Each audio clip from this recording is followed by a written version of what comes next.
போதீங்க இருங்க அப்படியே இருங்க இருங்க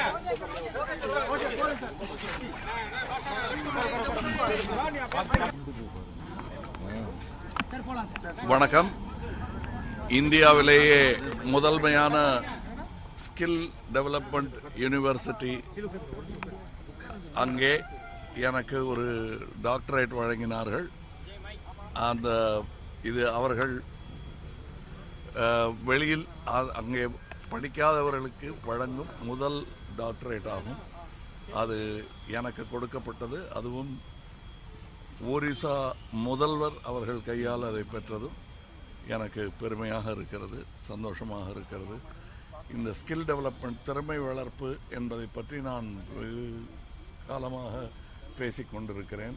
அத்தகைய ஒரு யூனிவர்சிட்டி, அதுவும் இந்தியாவிலேயே மிகவும் புகழ்பெற்ற முதன்மையான யூனிவர்சிட்டியிலிருந்து அது கிடைப்பது மகிழ்ச்சிக்குரியது, பெருமைக்குரியது. அரசியலில் கமலஹாசனும் ரஜினிகாந்தும் இணையும் அதிசயம் நடக்கும். நாங்கள் இணையறதுல அதிசயம் ஒன்றுமே இல்லை. ஏன்னா 44 வருஷமாக இணைஞ்சுதான் இருக்கோம். அதில் இணையும் அவசியம் வந்தால் கண்டிப்பாக சொல்கிறோம். அது இப்போ வேலை தான் முக்கியம், இது பேசிகிட்டு இருக்கிறது முக்கியம். கமல்ஹாசனுடன் சேர்ந்து பயணிப்பேன் அப்படின்னு சொல்லியிருக்காங்க.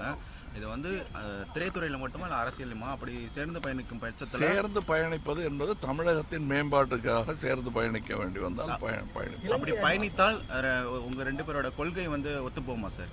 அதெல்லாம் அப்புறம் பேசிப்போம். இப்போ இன்னும் டைம் இருக்கு, அது இப்போ போய் கோத்தபய ராஜபக்சே தேர்ந்தெடுக்கப்பட்டிருக்காரு. தமிழ் கூட்டணி அமைப்புகள் எல்லாமே சஜித்துக்கு ஆதரவு தெரிவித்த போதும் வடக்கு கிழக்கு மாகாணங்கள்ல அதிகமான வாக்குகள் தமிழர்கள் வாக்குகள் சஜித்துக்கு தான் வந்திருக்கு. ஆனா அதிபரா கோத்தபய ராஜபக்சே தேர்ந்தெடுக்கப்பட்டிருக்காரு.